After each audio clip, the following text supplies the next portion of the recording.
Vështirë ta gjejmë dikon në Kosovë që nuk e ka dëgjuar së paku njëherë këngën Pranvera në Prishtinë që e këndon Sabri Feyzullahu. Por më pak veta e dinë se kënga që në sipërfaqe flet për dy të dashuruar në Prishtinë, për shqiptarët e asaj kohe, kënga ishte metaforë për pranverën politike të vitit 1981. Në mars 1981 patën filluar protestat studentore, të cilat gjatë marsit dhe prillit u shndruan në një lëvizje të gjerë politike me kërkesë Kosovën Republikë.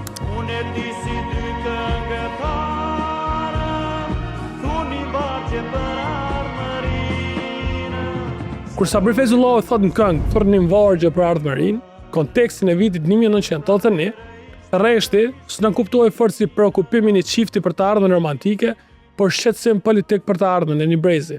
Në atë kohë gjithçka ishte politik, gjithçka.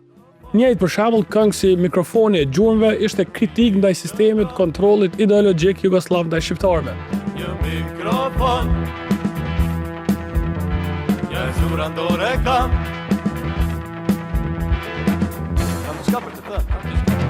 Kam diçka për të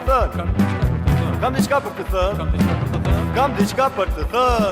Këngët si Mikrofoni, i cili mas ne u incizu dhe për fat këta se kupton mikrofonin, karikën e kupton, po mikrofonin nuk e kupton, këtë manipulimin me media, manipulimin me mikrofon, përpjekjen me dominu hapësinën përmes amplifikimit të porosive politike, ata për fat se kupton. Ju dukni diçka që nuk i prek, edhe ajo këngë me t'i gjallë. Pastaj këngë minatorit të secilit grup tjetër muzikor. Po jo veç muzika, filmi dhe arti në përgjithësi kishin preokupim politik e patriotik, gjithmonë. E më shumë se gjithçka tjetër ishte sporti. Kur shqiptarëve u ndalua grumbullimi publik, ata gjetën stadiumin e Prishtinës për ta bërë. Kur Prishtina u ngret në elitën e futbollit jugoslav, në stadiumin e qytetit mbushin tribuna deri me 40.000 tifozë. Para 40.000 shikuesve, ndoshta edhe më shumë. Golin ndaj ekipit Beogradit ishte goditje ndaj sistemit. E fitoret ishin fesë dhe përjetoshin si mposhtje okupatorit. Aksionet e organizuara. Futbollistët ishin ushtar, loja, luftë. Arritën të fundit në rjetën. Kjo ishte madhështia e shqiptarëve të asaj kohe. Sa më shumë të kurtë sistemi hapësirën politike shqiptare, politika aq më shumë shpërndahej në fusha tjera. Politiku bë gjithçka, teatri, stadiumi, madje edhe një histori dashurie brenda një këngë. Sa rohet do ngrosi e parë, kur pranvera ishte në Prishtinë, unë e ti si dy këngëtarë, thuni vargje për ardhmërinë. Blem pranvera Prishtinë ndohet edhe sot, po gjithmonë është në kuptu që bëhet fjalë për një dashuri romantike. Ai paska qenë në kuptim edhe patriotik, pra, edhe dashnin për Kosovën. Po, ja vlem, po më duket kthehemi pak çaste në vitet e 70-ta, sepse në ato vite, në atë decenjë ndodhi një shpërthim i madh jo vetëm politik i Kosovës kur e merr statusin e njësisë federale, po shpërthim dhe të gjitha aporet e jetës në arsim, në shëndetësi, në shkencë, në kulturë, në art, kudo. Po vetë pas viteve 70 e kohë. Po, për viteve fillim 71-72 tutje, krijohet festivali i shquar Akordet e Kosovës. Pra, ndodh një erupcion i papar deri atëherë tek shqiptarët e Kosovës në çdo fushë siç thash, edhe ta zëm kush nuk e kujton Nexhmia Pagarushën edhe shumë këngëtarë të njohur të atyre viteve, pastaj edhe në teatr, Shquaqa Reveja Morençenës, edhe në artin e pikturës, skulpturës, gjithkund ka një shpërthim, madje edhe në rock muzikë. Ne për herë të parë fillojmë të ndëgjojmë rock muzikë të krijuar nga vetë kosovarët. E kujtoj me këtë rast grupin Makta Mitrovicës me Hakim Isini si këngëtar, Xhevet Gashi si kompozitor, që krijua një këngë shkëlqyeshme pas tjerash nga poezia Tri gotat e Latif Berishës. Në një vallë të jetës, tri gota i gjeta. Ndërsa Esat Bisurri e kënon atë këngën e famshme e kujtoi atë takim.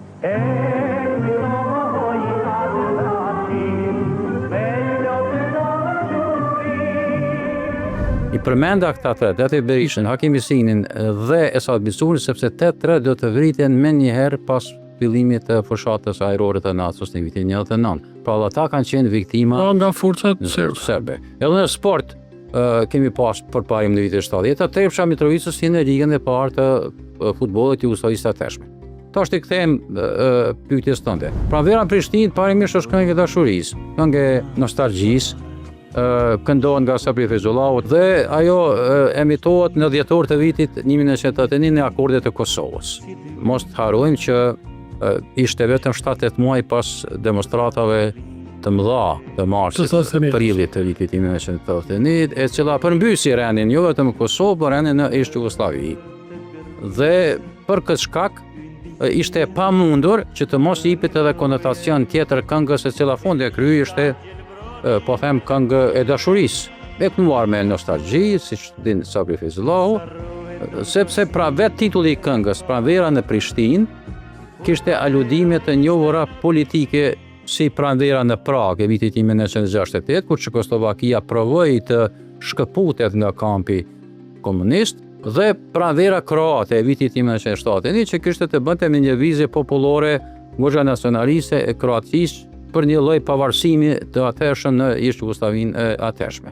Prandaj ishte pamundur të mos ketë konotacione. Plakët ishin akoma të gjalla, kishte shumë të burgosur në Kosovë dhe kënga si e tillë mori një jehon krejt tjetër fare, sepse në ato vite prej të tenishit e tutje fillon një rezistencë, nëse mund të them ashtu, jo politike, apo rezistencë politike me mjetë jo politike, me këngë, jo politike klasike. Po, do të thotë gjithçka që bëhet në ato vite, bëhet me një konotacion tjetër.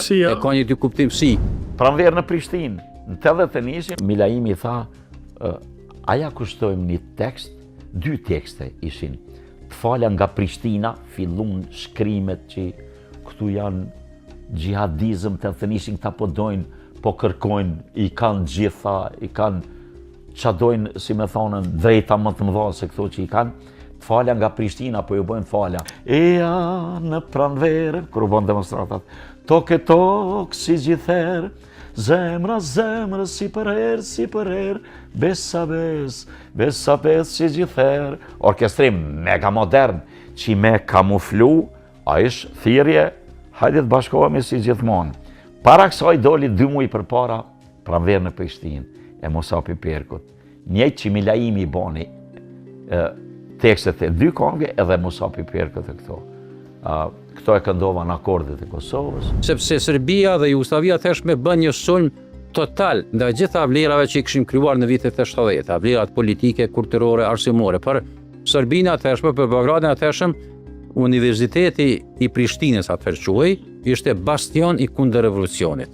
Pa arsimi si i tillë ishte themeli i asaj lëvizje studentore dhe lëvizjeve të Kosovës për krimin e Republikës. Pra, kënga shqipe si e tillë ishte problem për pushtetin e atëhershëm. Pra, një rezistencë vetë pse o knushqe. Vetë pse o knushqe. Pastaj kishim edhe anën rapsodike të rezistencës, që gjithmonë ka qenë e gjallë në për oda me po kjo kohë ma e thellë. Po. Prandaj, tash ishte sulmi klasik ndaj çdo vlere shqiptare që u krijuan në vitet 70-ta, edhe Pranvera në Prishtinë që këngë për gjithë neve që ishim 3 ose pak më të moshuar, u përjetua si një lloj rezistence ndaj këtij zullumi në ardhje sipër edhe forcime sipër që vinte nga Beogradi. Prandaj po them ishte një këngë që u mor në atë mënyrë. Pra, po thuaj se secili tekst për kundër temës parë ti e ka pas një metaforë mrena që lidhej me situatën politike. Gjithsesi, ka pas cenzur, ka pas edhe atëherë normalisht ndalesat lloj-llojshme, por gjithmonë ka pas përpjekje disi me metafora, me parabola, me figura stilistike, me përmendjen e shqipës ose shqipunjës dikun në tekst të këngës, të thuhet shiko, ne jemi ende gjallë, nuk e kemi ndërmend me u dorëzu, edhe kjo do të jetë një periudhë kalimtare. Pra, kishte darë që thonë zogun nga embrione, vite 70. Ka pas efekt konkret mobilizimi e vetëdijsimi? Po si jo. Gjithçka që ka ndodhur në ato vite ka pas efekt të mobilizimi e vetëdijsimi. Pastaj ne banim orë letrare në fakultetin filologjik në atë kohë, edhe një sallë mbushim me 500-600 studenta, edhe recitoheshin poezi. Vinte Recep Qosja atëherë ishte afishuar si njëri prej emrave më këshuar të rezistencës kulturore dhe intelektuale shqiptare, dhe këj sala ngritën këmbë dhe duar trokit edhe 10 minuta. Edhe ajo duar trokitje ishte shenë e rezistencës. Ne po e çmojmë këtë person sepse ka qenë figurë emblematike e rezistencës. Kështu që në ato poezi gjithmonë kishte figura stilistike të llojshme ose aludime, vazhdimisht aludime se çka po ndodh në Kosovë. Pra ato kanë qenë si rutinore. Rutinore, çdo javë, çdo 2 javë janë bërë. Njerëz, Po. është recitu Po. me simbolika për shqiptarin, Shqipërinë. Gjithsesi. A ka pas edhe grupe këngëtar tjerë që i kanë pas tekstet me simbolika dhe bezata ma drejt për drejt? Ma vonë vinë ato me edhe në rock sken, me i përmenin pastaj Ilirët Minatorin, seleksionin 039, Teleksin e Shkupit. Gjithsesi ka pas një rezistencë vazhdueshme, po normalisht po them nuk e mund të mënyrë eksplicite ta shprehësh rezistencën tënde sepse ajo do të sankcionojë. Domethënë ka pas raste kur njerëzit janë burgosur për një fjalë goje. Po, për që për shumë më bën përshtypje kjo konga Minatorit, të dua sa Kosovën. Po. Është për një vajzë me Demeka, ma krejt teksti të folësh për dashurinë ndaj Kosovës. Po. Kjo është Të dua ndërlidhje. sa të utën, sa lahutën, sa drenicën, sa rrugovën, Kjo është ndërlidhja sa Gjakovën, sa Prishtinën, krejt Kosova. Po, tash Besa bes. Besa besoj besën ta këmbon Për folin që kemi jetë do me rondë Tash mënyrë eksplicite, pra në këtë këngën e famshme të Minatorit, që është incizuar në 1990, diku në fillim të vitit 1990, shprehet e ndërlidhja midis dashurisë individuales dhe kolektives. Te pranvera Prishtinë na i dhëm as i domethënie pa qenë mënyrë eksplicite e përmendur. Kjo është mënyrë eksplicite, dashuria individuale me një dashuri ndaj kolektivës, ndaj kombëtarës, ndaj Kosovës. Të dua sa Kosovën është himni një kohë. Kjo këngë edhe ky album është incizuar orë policore ka qenë. Ka qenë kohë e vështirë, sepse kemi pasën ndrimet kushtetuese që u ra gjaku në përkurz, në rrugët e Prishtinës. Edhe mandej u shpall gjendje jashtëzakonshme, orë policore. Kjo ka qenë kushtimisht me thoni konvent këngë e verave të Lukës, ku është lëshu në verat e Lukës kjo këngë, edhe u kanë një leitmotiv të dua sa Kosovën. A ka qenë probleme kënu këshilloj teksti? Po gjithmonë ka pas problem. Domethënë nuk po them Kosova ka pas një zullum të vazhdueshëm në vitet e 80-ta, çdo gjë që ka pas qoftë nëse është kënuar studentit apo studentëve për pushtetin e atëhershëm të Serbisë Jugoslavisë ka pas probleme sepse është menduar se në këtë mënyrë shqiptarët po i këndojnë prapë të 81-shit dhe lëvizjes studencore të vitit 81. Domethënë por ore kemi qenë në presionet e jashtëzakonshme.